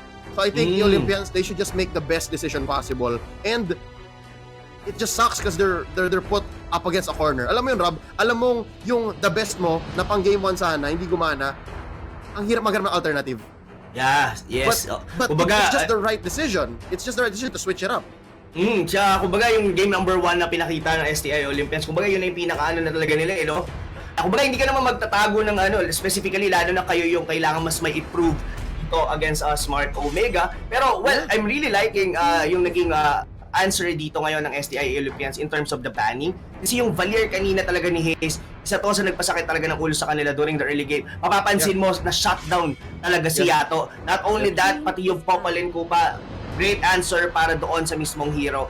Buti na lang, naging maganda yung laro ni Crab pero hindi naging enough yung show na yun para for the whole game, para ma-carry yung laro. Yeah, no. The reason why, ladies and gentlemen, talaga ang init ng E-Olympians dito sa Valier na to is because if Omega get this again, ito yung equivalent ng TAMs nila kanina. E-Olympians, the reason why Omega picked up the Valier is because it's a safe support. It's not an all-in type na kunyari, Lunox. Pag hindi nakabuo na items yan, medyo tatangkihin lang ng mga members ng E-Olympians. But if it's a Valier, it has one real use. May utility siya, ladies and gentlemen, kahit na hindi siya nakakuha ng items. Kahit na parang kanina, siya yung may majority of deaths for Omega, for Omega against Olympians. And what's that? Kumain ng CC. Diba? Yes. May Vengeance Flames ka, tapos may Purify ka. Eh bilang Cram, na yun lang yung gusto mong gawin, hindi mo pa magawa. So talagang may utility si Valir dito. Understandable naman yung deaths talaga kasi given siya yung pinaka-squish din on their lineup. Then now, binan ngayon dito ng STIA Olympians, so masyado in-emphasize natin. Pero na-open ngayon dito Open ngayon dito ang isang Selena wherein isa rin to sa nagmagandang, with a high win rate for the side of Smart Omega. STI Olympian can be able to take it pero open ngayon dito yung mukhang same tactic yata or strategy pa rin yata ang gusto dito ng STI Olympians na like it's opening Omega dito kung paano nila kukunin yung first 2 picks nila. This is very risky, Leo. Yeah, this is essentially going up in a sword fight pero hindi mo po nilalabas yung espada mo kasi hindi ka sure kung lalaban yung kalaban. Alam mo yun, parang oh man, I don't know. This feels very reactive, very defensive, and first pick is usually super strong. And as the blue, you're supposed to make the most of your first pick. I don't know if this is the right way because it didn't work the first time around. No? Facts lang. Game 1 it didn't work out. Game 2, this is 2 power picks for Omega. Yes. Are they actually thinking na baka na mag-barrage pa rin dito? Well, kung babalikan natin dito, the way na nag-pick dito previously, since wala na yung Hilda dito, yan, ito na yung sinasabi ko sa'yo kanina, Leo. Yes, binan nyo dito yung Valir, pero yung hit is one of the highest win rate din na hero niya dito. And of course, sa JC, alam naman natin, it would definitely perform kahit saan mo pa yan ilagay, kahit Roger or even Lance. Pero natatakot ako dito para sa side ng STIE Olympians ngayon na now that the Selena was on the side ngayon ng Smart Omega. Hindi rin to nalalayo no? On game number 1 kasi yung traps nung papalin ko pa is isang malaking bagay din during the entire game kasi nga the vision was theirs. Now, mas aggressive pa sila ngayon with this hero. Yes, this is the difference. I think if Omega goes for a Popolin Koopa again na hindi naman malabo kasi, well, I don't know, second phase of banning, baka mag-back siya dito, back siya ang Olympians, which would be good, I think. Then they can stop the back siya pick. But if again, mag-Popolin Koopa ulit si Heath, mag-overload sila. Maganda na, meron silang defensive capability, meron pa silang vision. So, they are gonna go for the back siya. I love it. So, napigilan nila kasi Olympians, that's what they're thinking. If mag-back siya dito si Heath, then it's trouble. Lalo natin naman to, Rob, that back siya answers the first 3 picks. Indeed. I mean, I really like na pinik na nila kagad yung Basha. Kasi ito na yung pinaka parang nagiging Uranus nila dito sa and definitely that's gonna be a Kenji hero. Kung nakita natin yung Uranus na sobrang hirap na patayin kanina, most likely ganun din yung magiging sagot nila dito on Heat. Or probably pwede rin naman si Heat yung gumamit na to since wala, or either, to be honest, hindi ko pa masabi. Popolin Koopa is still there, traps, vision, ganyan. So I'm really liking here the first 3 pick dito. Pero ito ang pinag-usapan natin during the pre-show yung mga utility mage, the post 4 na nagiging core, at ito yung binibigay ngayon ng isang Harit. And this might be either ito yung mismong core, pwede rin ito yung maging support na we've seen on other tournament or other games as well. Yep. And I think, I don't know, the way Dian played nung game number 1 was very reactive. Again, I don't know, is that a whole SEO thing right now? Is that the main directive na guys, depensa lang, sasagot tayo? Because if the way Dian played earlier, and Rob, kung tama nga sinasabi mo na baka kay Dian, itong Harit na to, I don't know if kaagat nga siya, kung papatol siya, is because lalo na, natatakot siya, baka may arrows na lumabas, or again, this is a very forward-facing hero, si Harit. Gusto niya bakbakan. Dito tayo sa Zaman Force ko. I don't know if that's the direction the SEO Olympians are going for, but if they do, feeling ko kailangan nilang abangan yung, I don't know, takot sila sa last pick So, if they do this, then Omega has all the answers. Kung gagawin nila yun So, para sa akin, delikado yun. Kung makakita mo din, no, parang ina-anticipate din ng Smart Omega na support yung Harit, Kasi, other teams might actually think na ito na yung core nila, ito na yung pang mid nila, pero they already banned Lancelot dito and Brody na probably baka maging hero nga dito ni Yato. And of course, kita naman natin alam na natin the two side lanes dito, pinakita na kagad ng STIE Olympians. That's gonna be the Tamus and as well with the usual. So ngayon, ang inaalam na lang natin dito, what's gonna be the trial lane or the trio onto the mid, or rather, kung sino yung definite na job nila dito. So in terms sa mga open na hero, mukhang in-anticipate nga rin nila yung Popalin Kupa, no? Alam nila, Rob, they thought the same thing as you did, na parang pwedeng Kenji back siya and then magpa-Popalin Kupa ulit. Very, very strong. Yes, indeed. Now, what's gonna be it for Smart Omega, mga kaibigan? It's gonna be a match point, of course, for Smart Omega. And so far into the draft, STIE Olympians, sobrang tanky ngayon dito ng mga hero ng Smart Omega, and it's up for the STIE Olympians to peel itong mga tankiness ng mga heroes na binabato ngayon sa kanila ng SMO. What it's gonna be? Baga, if it's gonna be a support Harit, what's gonna be their main core? Will they be picking like a certain, may mga 1-1? Kakuha ba sila dito ng marksman? Or ano pa bang open na mga assassin dito para sa side ng STIE Olympians? And this might be a tank show, if I'm not mistaken, Leo. Tank show. And then core pa rin. Unless, yun nga, core na nila to Harith, and then may support sila. And that seems to be it. If this is indeed Roger, magiging core Roger, and then Bian, Harith, na baka naman ito, Raba, benefit of the doubt, baka yung para sa talaga kanina yung Bian is hindi yung style niya. So talagang gusto niya ng hero na ML, gusto niya yung G na G. So sasagot talaga, sasagot. So this might be it. We might see Bian on the Harith and be a little more aggressive. Tapos, this will open up the map for Yato. Yes, pero masakit dito. Ang pinaka-last ng Omega side na isang 1-1 and wow, I'm really excited dito, Leo, on how this gonna be pan out.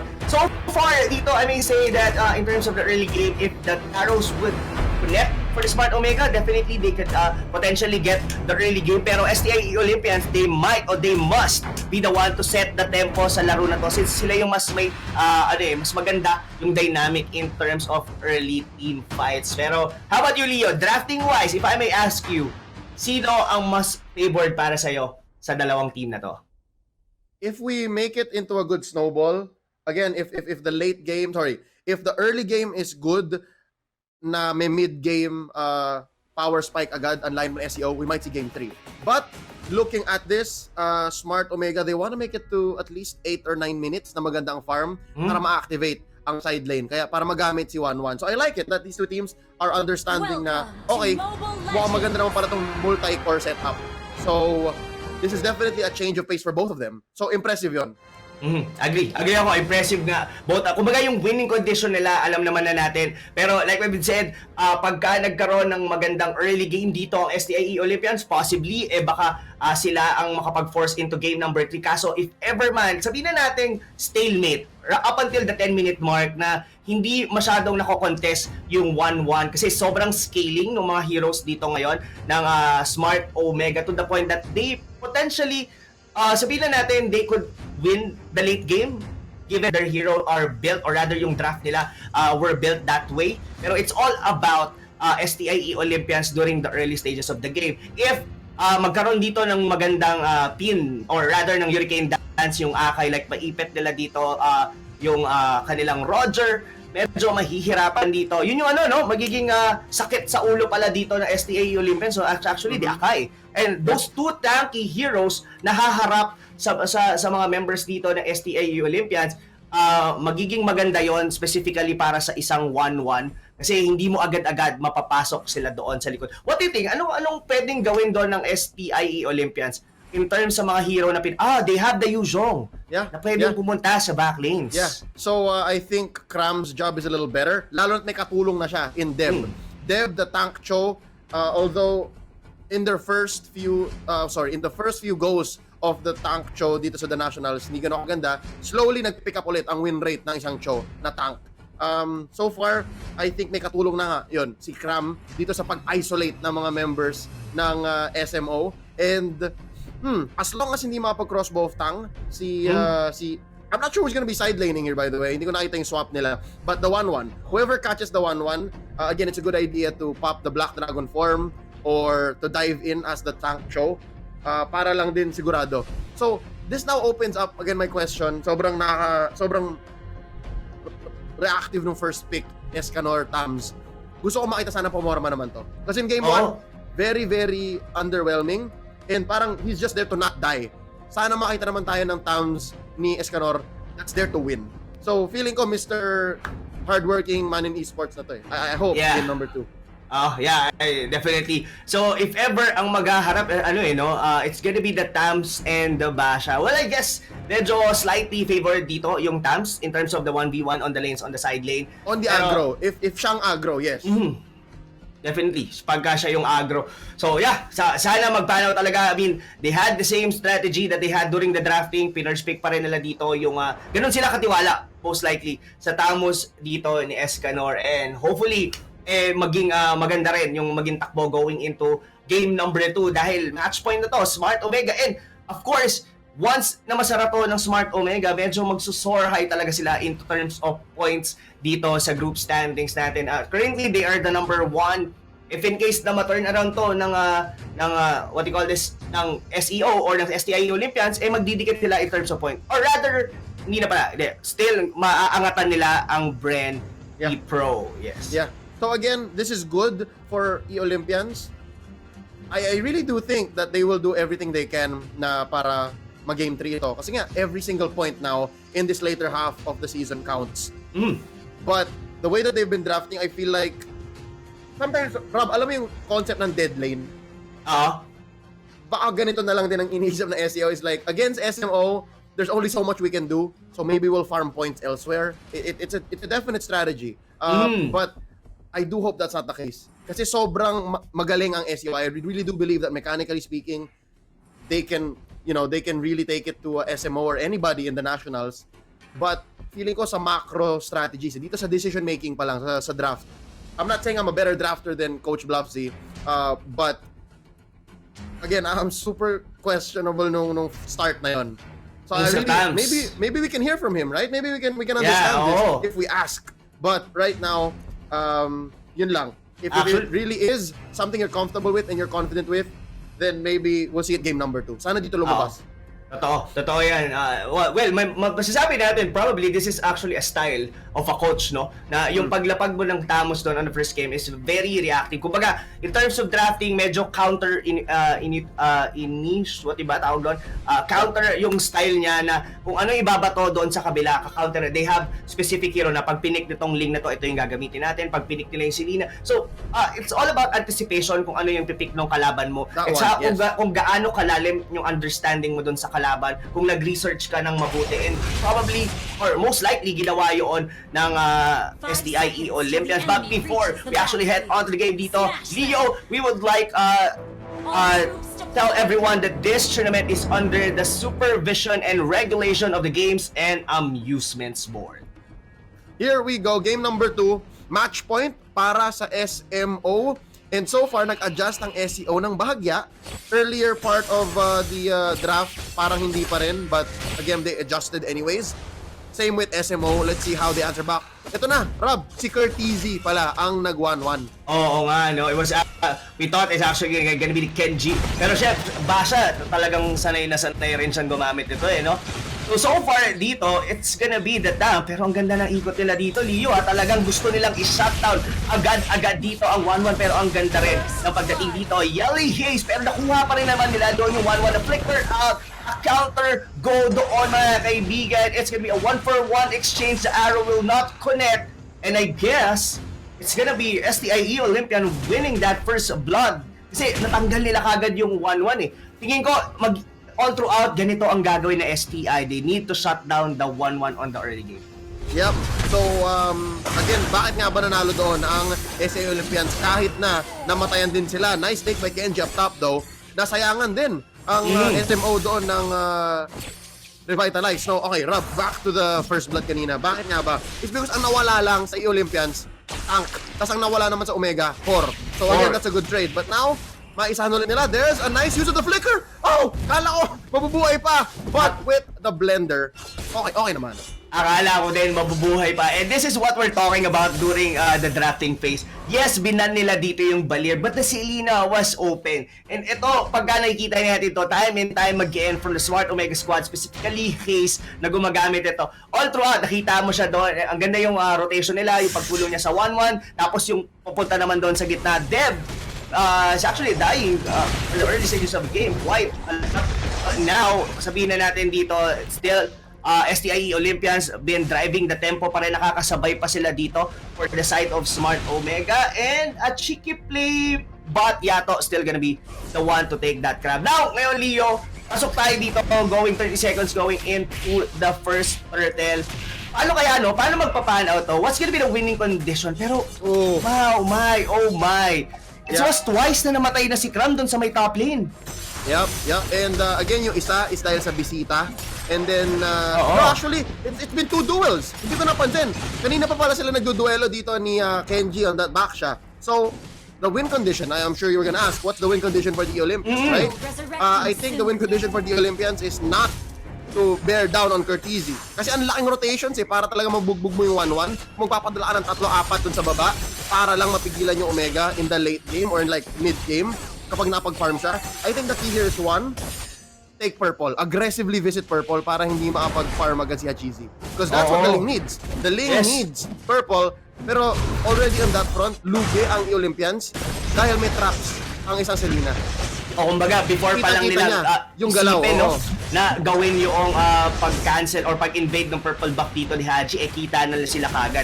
Pero yeah, going here, look at Kenji, still very tanky with Basha here. At ang una nga na magpa-try na kumuha dito ng turtle is gonna be Smart Omega. Ang tanong, capable na ba ngayon ang mga members dito ng STI Olympians? And mukhang hindi nila ito i-contest, Leo. At the pin down pa si Kram, and he might actually here, mga kaibigan, going in with the 2 cents from the Basha, pero nag-out na lang sila dito muna. Mapapansin mo, no, nakita yun dinaanan yun nila Dian na kinukuha na yung turtle, pero hindi sila ganon confident dahil baka wala doon si Yato. Yeah, actually malayo si Yato, namatay siya dun sa baba. I think Yato was with Escanor trying to go for a 2v1 again to take down Curtizy, pero naka-back out si Curtizy. And we mentioned earlier, the win condition is not to focus on Curtizy. The win condition is to activate other lanes, to attack the purple para hindi makaporma si Hajizi. And still we're seeing shades of Dian's game 1. We're seeing shades of the mage, that's again the post 4 core support, pero very defensive pa rin. So again, Rob, sabi mo nga, di ba nakita na ni Dian na malaking rotation. He had the Zaman Force. Why did he not join? Why did they not contest? I guess yun nga, dahil wala si Yato. Siguro timing lang din. Yes, timing. Pero not only that, no, Leo, look at that trap dito na nilalagay dito ng isang Selena. Sobrang mapapansin mo towards doon sa may bottom lane, and it all goes para dito kay Curtizy. Kumbaga, kita ni Curtizy yung mga paparating na members from STI in case na igagang siya dito. But a miss Hurricane Dance coming from Hit. Pero ito mukhang papasok na Curtizy, Esganor with the Vengeance, pero 3 members to ng SMO, and it's gonna be 1 for the gold na naman dito from this Selena all throughout the game, Leo. I think kill participation, pwede natin sabihin, almost 100 dito coming from Hayes, but Graham still alive. Pero ang kunat pa rin ni Kenji with that revitalize. Going against 2 members dito ngayon, STI, pumapalag pa rin, pero yung backup paparating na. Yung Akay, kasama mo na dito si Curtizy, napatay na rin nila sa wakas. Pero ang tanong, mabubuhay pa kaya sila dito dahil nandito na si with the flicker in, with the Hurricane Dance, hindi na natuloy, pati yung TP dito ni Graham, mukhang madadamay pa yata siya dito, but Graham still alive, and it looks like STIE Olympians gonna be countering here for the Smart Omega. Mukhang ang tumagilid pa ang mga members ngayon ng Smart Omega. Yung dapat libre, naging dalawa pa. And yeah, the Olympians, they're back in form here as they go for their first turtle. Rob, papansin ko lang, gaano ako na si Kenji, no? Panalo yung Olympians, no doubt, pero gaano ako na si Kenji? Nakadalawa siyang poisons. Ang tagal talaga nun. Pero look at the kick dito ngayon, Leo. Pero medyo overextend na to para sa side ng STIE Olympia. They need to back away. Dahil nagamit na nila yung kanila. Pero nandito na ngayon si HGC looking for a better opportunity para pumasok dito. Yung Zaman Force, hindi na nagamit masyado dito ni Dian dahil tinutulak-tulak na lang siya doon. And HGC will be killing that Harry. Si Yako nandoon sa may damo. Pero uma-out na siya dito. Wala siyang makuha. Wala siyang ma-focus fire. It's all about Smart Omega killing everyone here for the STIE Olympian. Escanor walang makunat sa tatlo dahil yung Torre na ngayon ang susunod. Yes, kanina lumamang yung STIE Olympian dahil wala doon yung kanilang link. Now, nung sumama na dito si HGC, it's all about Smart Omega getting all the kills and the turret against STIE Olympians.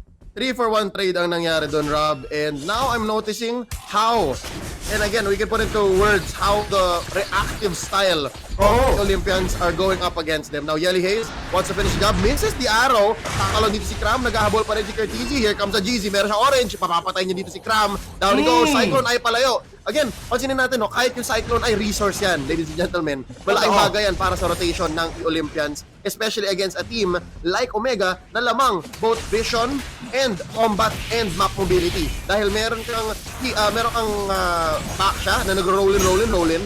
Meron kang Finch Voice ng isang link, and they got another one onto Deb sa mid. Kahit na nag-Daman Force na si Dian, medyo malayo. Again, sort of misplaced ult. But again, if your opponents are dead already, hindi ka pa sa ult.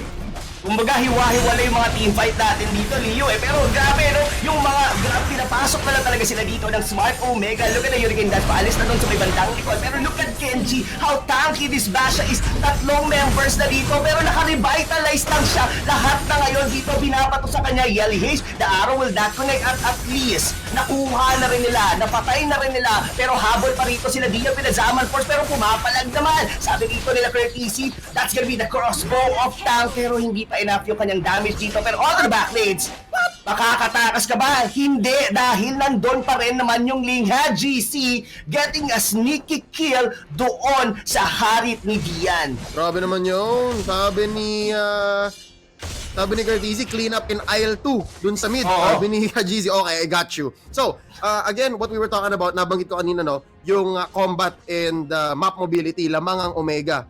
Because when it comes to the Olympians, lamang lang sila sa combat mobility. Merong dash si Dian, merong talon si Escanor, tapos yun, combo, Shunpo, Jeet Kundo, ni Deb. But, that aside, tinan mo, galawan palang Rab rotations, Omega can be more aggressive. And because of this lack of mobility on the side of the Olympians, mas nakakapag-crossbow of tank si Curtizi. I think 3 out of 4 times na nagkaroon ng teamfight na malaki, Curtizi was able to trigger his ult. And that's not something you want to give to a 1-1 for free. So, ang talagang na-threaten lang kay Curtizi at this point is just Deb. Diba? Takot siya makombo ni Deb. Pero kung kalaban niya Harit, kalaban niya Roger, any of them, honestly, on the side of the Olympians, most likely makukuha niya yung ult. So, that's one way that I think yung reactive style ng Olympians, especially on the blue side, kind of backfired. And already you're seeing it in the numbers of this game, Rob. Mid-game tayo ngayon, and so far, it's not over. Hindi pa naman talo ang Olympians, but we can say they're behind. Definitely behind. Kasi, gaya ng sabi natin, the technicality of the draft, kumbaga, the nature of the draft ng STIE Olympian was supposed to be the one to set the tempo. Kumbaga, sila yung pang early to mid-game. Kaso, baliktad Even the 1-1, sabihin na natin wala pang kill dito si Curtizi with the 0-2-7 na KDA. Pero, he's farmed. Nakapag-farm siya. I think it was actually going towards his third core item. Meron siyang DHS, may corrosion na rin siya as well. And these were only the things that you need for a 1-1 and magsiscale na yan going into the late game. Ang nagiging malaking factor talaga dito para sa side, I think, Leo, ng Smart Omega was definitely, nung early game was the trap. Yung rotation na ginawa ni Hayes. Now going into the late game, mapapansin mo, no, yung Basha, ilang beses na nating nakita na parang lahat ng mga skills, or rather, yung nagiging reactive sila over that Basha. Hindi sila makamove forward no? Kasi andun yung Akai with the Hurricane Dance, nandun yung Basha. Ang dami nilang kailangang mga like a boulder. Parang may mga kailangan silang sirain na mga pader bago nila mapasok yung back lanes dito ng Smart Omega. Yep, again, this is Kenji playing the very same role that he did earlier. Para siyang yung Uranus niya kanina. It's both a distraction, and when he joins a team fight, it's definitely something you just cannot say no to. Kailangan mo talaga sagutin yung back kasi nga, pati yung regeneration ninyo, mapipigilan. Because that's what Dian, that's what Cram, that's what Escanor wants. So, yun, again, another answer to this draft. You're on blue side, it's so hard to be reactive. Indeed. Pero kita mo yun, no? Halos apat na sila na pupuntahan nila dun si Kenji onto the bottom lane. Kaso nga lang, that was a diversion dahil nabasag ngayon dito ng Smart Omega yung Torre sa gitna ngayon dito ng STI. And almost what actually happened during game number 1, just right before the Lord came along, naubos na naman dito ang Torre ng STI. So, in this moment, Iyo, I may say, naghihintay na lang ng Lord ang Smart Omega.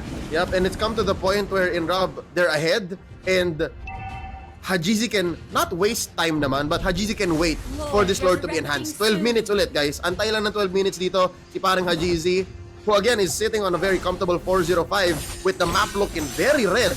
As in, mamanage lang nila ng waves. Para pag sinimulan nila yung Lord, rekta yan, enhanced, and then more likely guaranteed butas. Ang ganda rin kasi ng placement ng traps dito ni ni Hayes. Yeah, hindi na sila maghintay. They don't really need to kasi regardless it's a luminous Lord or hindi, parehas din naman yung magiging outcome, makakabasag pa rin sila. They're very confident. Pero tignan mo dito yung trap. Ito yung mga trap na hindi mo pwedeng lakaran basta-basta eh. Kumbaga, it only provides vision, and that's the reason bakit yung Smart Omega sobrang confident nilang kunin yung Lord. Yep. They know exactly where the opponents are. And here's the thing, Rob, even if medyo mapaling ng konti, because again, the vision of the map, the vision of the traps are so very limited as well. Kaya sa bush din nilalagay yan or sa specific area in yung mga eskinita is because kaya rin nila sumunod. Magro-roll and si Kenji. Finch points dito si Hajizi, and ayan, you can throw out these arrows para lalong mag-zone out. So Omega has just map control down. STI Olympians, I think their chance here to fight back and their chance to come back, Rob, is again under their own tower. Kung mag-asim ang Smart Omega, tas may mapulak pa loob. Yes. Ito si Cram. I think they have to really do that. And Deb, of course, Deb, yung combo ni Deb. No, yung combo ni Deb, pwede nilang magawa yun. Pero it might be hard, Leo, dahil dito yung Lord babasag na doon sa may top. Pero look at Kenji attacking everyone from the side of STIE Olympians. But doon muna siya sa may top. Pero na-pick off na ngayon dito si Dian. Mga kaibigan, it's all about Smart Omega going for the siege dito sa base ng STI. Pasok sila dito.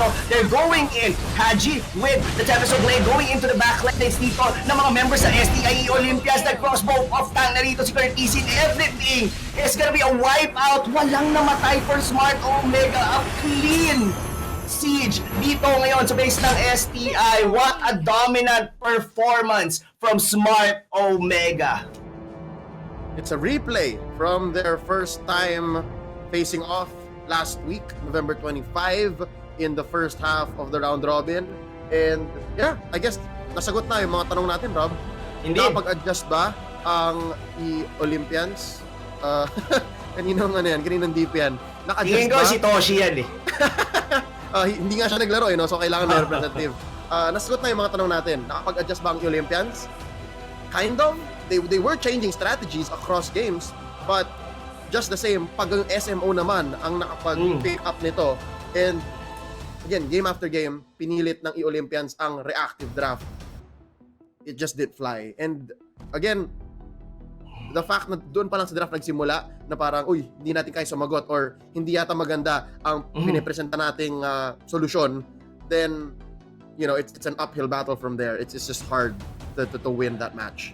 Yes, nag-agree ako sa'yo. Yes, nag-change naman din talaga ng strategy dito ng STI Olympians, pero it wasn't enough. It almost the same. I mean, Smart Omega dito, using the same tactic that they have, or rather strategy, nung naunang nagharap sila during last November 25. Now, yung changes for STI Olympians, hindi siya naging enough. Yung kanilang harit, hindi siya naging factor dito sa laro na to. Even the Roger, after the farm during the early stages of the game going into the mid game, hindi pa rin natin siya naramdaman. And I guess it's all about yung rotation na ginawa rito ng Smart Omega, and specifically Yali Hayes with the Selena dito, of course, together with everyone. I think yung yung pressure eh. Ito yung hindi nawawala para sa Smart Omega, I think, Leo eh. Yung pressure nila during the early game, ito yung nagbibigay ng edge sa kanila over other teams here on the national. Kumbaga, ang linis masyado ng transition nila. Kumbaga, the trap placement during the early game, alam mo na hindi mo basta-basta na mapapasok si Curtisi because of the vision that's being provided here by Hayes. Yep, and it's essentially yung laro nila na parating alam nila kung anong gagawin. If they lose a team fight, sige, alam natin kung paano mangyayari next 2 minutes. If we have full vision and we just won a free turtle, then alam natin kung paano magko-convert. We'll see now in the highlights exactly how at every turn, kahit na na-egol sila, no? Again, especially here in this first blood, no? Alam nila yung sagot na, sige, we got one, kahit natalo tayo sa trade, makaisa lang tayo, Yelly Hayes, libre naman humabol, pero wag ka lang papakamatay.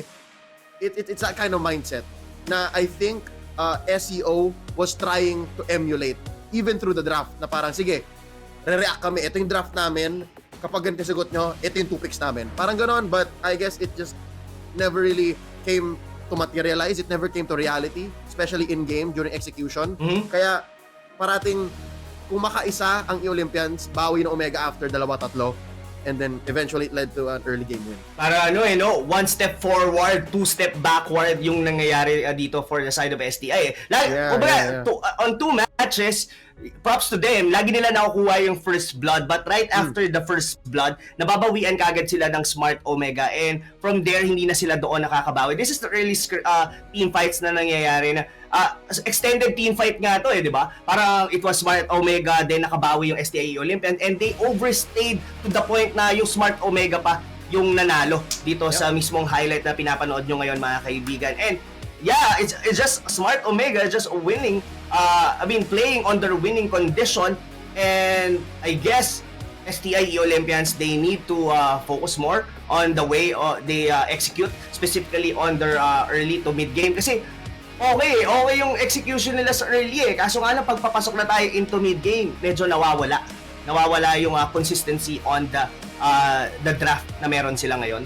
Yeah, and again, it's all about having the right answer at the right time. Yes. And at least twice or thrice in the last 4 or 5 minutes of this game, very short game, ladies and gentlemen, mapapansin natin na kulang lang yung knowledge at kulang lang yung, sabihin nating, direksyon ng SEI Olympians. And again, that's what's expected, especially against a player like Hayes with a hero like Selena. No, lamang sila when it comes to vision, lamang sila when it comes to engagement, na talagang yung kalaban mo, there's nothing else that they can do but play from the back foot. No? Kaya ang MVP natin dito si Hayes, hindi man lang namatay ni isang beses. 5-0-11, 89% kill participation, and I guess everything that SMO took in this game, 2-0, lahat ng tower push nila, lahat ng Lord, lahat ng Turtle came off of Yelly Hayes setup. Nakakatakot. Ito, nung nakita ko pa lang na this gonna be open, alam ko na it's gonna be one of the heroes na priority pick dito for the Smart Omega. Hayes never failed to amaze us using the Selena. 89% kill participation, meaning to say all throughout, diba, nandun talaga siya, ramdam mo talaga. It's one of the the characteristic talaga neto ni Hayes na pag siya yung nagsusupport, talagang sabihin na natin pwede kang medyo ma-relax kasi alam mo na he actually got you. But anyway, Leo, this is gonna be the match pre-solve. Meron pa tayong series na maglalaro on the next series, of course. That's gonna be Laos Automobile Playbook Esports Eagles laban naman sa Signal Ultra Warriors. And this is the updated group stage team standings, and of course, number 1 pa rin natin dito, gonna be Smart Omega, followed by Bren E Pro. STI Olympians didn't move a nudge dito for 10 points, and LPE with a 7, followed by Signal Ultra Warriors, and Happy Emerald gonna be the last on the team standing. So, meaning to say pala, Leo, LPE and Signal Ultra Warriors maglalaban on the 4th and 5th seed dito sa ating liga. Yep, over the next couple of weeks dito sa The Nationals, yung dalawang yan, yung mga ibon ang maglalasunan. Sila ang talagang naglalaban para sa 4th slot, because I kind of feel good and confident in the position of our 3 teams, Bren, Omega, and E-Olympians, which should, again, encourage the boys of E-Olympians, even if they lost this last matchup. Kahit na 2-0 sila dito, comfortable pa rin sila, 10 points in third place. So if they pick back up and again, play the way they have been in the first half, sa totoo lang, parang Omega lang yata ang talaga napapigil sa kanila. Omega lang yata tsaka Bren ang talagang laso nila. So just the other two teams on top of them. That aside, they can farm more points and call it a day. So now, it's this next matchup really, I think, that people should be looking out for. Again, this was fun to watch. Match number 1 for the first day of the Nationals during December. But real quick, it's the Battle of the Birds, I think, that we should look forward to. Gusto ko yung ano mo doon, the Battle of the Birds. Whose bird is gonna be the strongest? I mean, whose claws or beak or whatever. Pero anyway, thank you so much. Of course, mga kaibigan, that was it for us. Leo and me, Rob Luna, for the very first series. Pero syempre, wag na wag kayong aalis because meron pa tayong isang series na papanoorin. That's gonna be LPE versus Signal Ultra Warriors. See you.